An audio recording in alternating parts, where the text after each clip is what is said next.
इतर मागासवर्ग, विमुक्त जाती, भटक्या जमाती तसेच विशेष मागास प्रवर्गातील समाजाच्या सर्वांगीण विकासासाठी वसंतराव नाईक विमुक्त जाती व भटक्या जमाती विकास महामंडळ, महाराष्ट्र राज्य इतर मागासवर्गीय वित्त आणि विकास महामंडळाअंतर्गत विविध योजना राबविण्यात येत आहेत.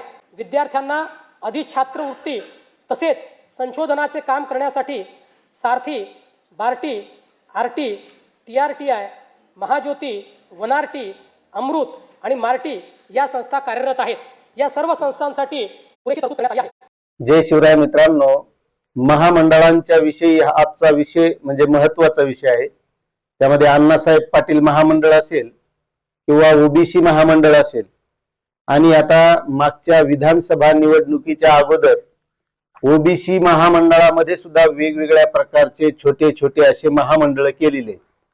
आता हे महामंडळ करते वेळेस ज्या त्या जाती धर्मासाठी जे महामंडळ केले त्यांचे जे काही नेते आहेत यांच्या बैठका घेऊन हे महामंडळ करण्यात आले.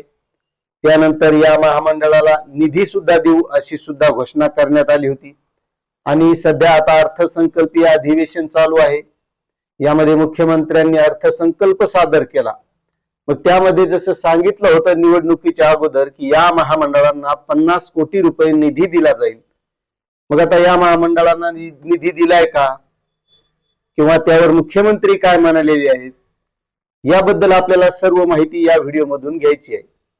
तत्पूर्वी तुम्हाला एक छोटीशी विनंती आहे, तुम्ही जर आपल्या महामराठी या युट्यूब चॅनल मध्ये नवीन असाल तर चॅनलला सबस्क्राईब करा, कारण आपण या चॅनलच्या माध्यमातून शैक्षणिक माहिती, महामंडळाविषयी माहिती, जे काही बेरोजगार तरुण आहेत अशा तरुणांना रोजगार मिळावा म्हणून या महामंडळांची निर्मिती केली.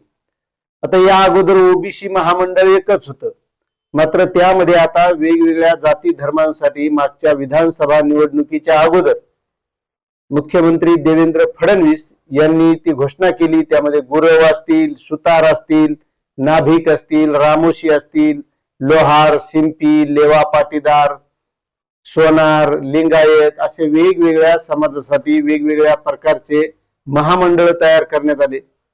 मग आता हे महामंडळ हे फक्त कार्यकर्त्यांना अध्यक्षपद देण्यासाठी करण्यात आले का त्या समाजातील जे बेरोजगार तरुण आहेत या तरुणांना रोजगार मिळावा आणि या महामंडळाच्या माध्यमातून कर्ज योजना राबवण्यात यावी यासाठी करण्यात आले. हा सर्वात महत्वाचा मुद्दा आहे. कारण बरेच तरुण मला हे कमेंट करून विचारत असतात की त्या महामंडळाविषयी त्या वेबसाईटवर अर्ज केलेला आहे, अर्जाला मंजुरी मिळत नाहीये, अर्ज कसा करायचा आहे त्याबद्दल माहिती द्या किंवा महामंडळाच्या कर्ज योजनेच्या बद्दल माहिती द्या. पण यामध्ये महत्वाचा एक गोष्ट आहे मित्रांनो, की हे ज्या महामंडळाची निर्मिती झाली, आता निर्मिती झाली विधानसभेच्या निवडणुकीच्या अगोदर, त्या महामंडळाला नावही ज्या त्या जाती धर्मानुसार त्या त्या लोकांचे नाव देण्यात आले. मग हे महामंडळ फक्त त्या जाती धर्मातील लोकांना आपल्यासाठी महामंडळ निर्माण झालंय आणि यापुढे आपल्याला काहीतरी लाभ मिळेल यासाठी करण्यात आले का जे त्या पक्षाचे कार्यकर्ते असतील यांना ते अध्यक्षपद द्यावं आणि त्यांना वाटावं आपल्याला अध्यक्षपद महामंडळाचं दिले यासाठी केलेत? हा खरा विचार करण्याचा प्रश्न आहे. आता मला सांगा, ओबीसी महामंडळामध्ये जवळपास 19 महामंडळे हे कागदोपत्री तयार झाले.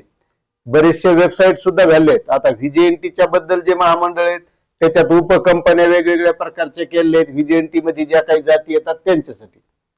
मात्र आता या अर्थसंकल्प झाला, या अर्थसंकल्पामध्ये मुख्यमंत्र्यांनी यासाठी निधी देणं गरजेचं होतं. कारण आज बरेच बेरोजगार तरुण या महामंडळावर अपेक्षेनं अर्ज करत असतात आणि त्यांच्या अर्जांना मंजुरी मिळणं गरजेचं आहे. त्यांना स्वतःचा रोजगार करण्यासाठी या महामंडळाच्या माध्यमातून कर्ज सुद्धा मिळणं गरजेचं आहे. मात्र आजकाल बँका सुद्धा या बेरोजगार तरुणांना कर्ज द्यायला तयार नाहीत.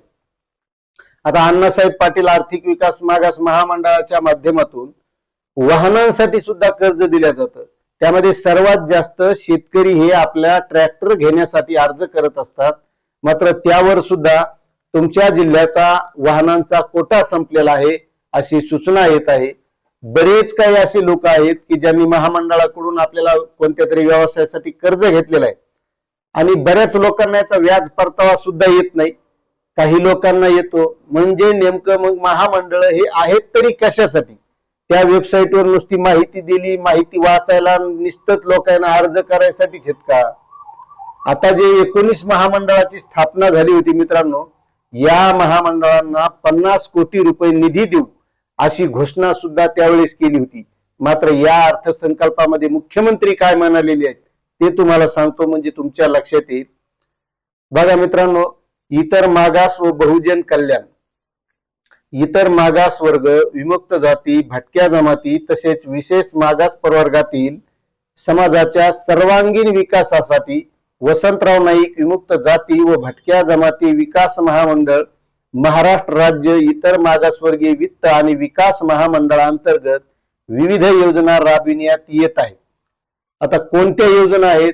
त्या महामंडळावर जर अर्ज केला तर त्या लाभधारकाचा अर्जच मंजूर होत नाही. मग नेमक्या योजना कोणत्या आहेत असा प्रश्न मला सुद्धा पडतो, कारण मी या महामंडळाविषयी माहिती देतो. आता अर्ज करा नुसता हे सांगितल्याच्या नंतर त्या जर समोरच्या व्यक्तीचा अर्जच मंजूर होत नसेल, त्याला बँकेकडून कर्जच मिळत नसेल, तर तो कशाला त्यावर अर्ज करील? आणि त्या अर्थसंकल्पामध्ये सांगितलेलं आहे की त्यासाठी निर्मिती केली. त्यानंतर ऊसतोड कामगारांच्या मुला मुलींसाठी संत भगवान बाबा शासकीय वसतिगृह योजना, आश्रमशाळा, विद्या निकेतन, क्रांती ज्योती, सावित्रीबाई फुले शिष्यवृत्ती योजना, डॉक्टर पंजाबराव देशमुख वसतिगृह योजना, वसंतराव नाईक तांडा वस्ती सुधार योजना आदी कार्यक्रम राबविण्यात येत आहेत. आता तांडा वस्ती बाबत काही शासन निर्णय आलेले सुद्धा आहेत की त्या तांड्यामध्ये सुधारणा करण्यासाठी. त्यानंतर विविध समाज घटकासाठी रोजगार भिमुख प्रशिक्षण कार्यक्रम, विद्यार्थ्यांना आधी छात्रवृत्ती तसेच संशोधनाचे काम करण्यासाठी छत्रपती शाहू महाराज संशोधन व प्रशिक्षण संस्था सारथी, डॉक्टर बाबासाहेब आंबेडकर संशोधन व प्रशिक्षण संस्था बार्टी, अण्णाभाऊ साठे संशोधन व प्रशिक्षण संस्था आरटी, आदिवासी संशोधन व प्रशिक्षण संस्था TRTI, महात्मा ज्योतिबा फुले संशोधन व प्रशिक्षण संस्था महाज्योती, वसंतराव नाईक संशोधन व प्रशिक्षण संस्था वनारटी, महाराष्ट्र संशोधन व प्रशिक्षण प्रबोधिनी अमृत आणि अल्पसंख्याक संशोधन व प्रशिक्षण संस्था मार्टी या संस्था कार्यरत आहेत. या सर्व संस्थांसाठी पुरेशी तरतूद करण्यात आली आहे. आता मित्रांनो, या महामंडळांना तर कोणत्याही प्रकारच्या निधीची उपलब्धता यामध्ये घोषणा झालेली नाही. मग आता या ज्या काही संस्था आहेत सामाजिक विविध वेगवेगळ्या प्रकारच्या, या संस्थांचा लाभ हे विद्यार्थी घेतात का? खरंच त्यांना तो लाभ मिळतो का? तुम्हाला जर मिळत असेल तर नक्कीच तुम्ही कमेंट करा. आता हे जे काही महामंडळांची स्थापना झाली होती यामध्ये बऱ्याच त्या कार्यकर्त्यांना त्यांचे आश्वासनं दिली होती, तुम्हाला हे अध्यक्षपद देऊ, तुम्हाला हे अध्यक्षपद देऊ, मात्र त्यांना सुद्धा अध्यक्षपद हे दिलेले नाहीत. मग या महामंडळाची निर्मिती त्यावेळेस झालीच कशासाठी होती?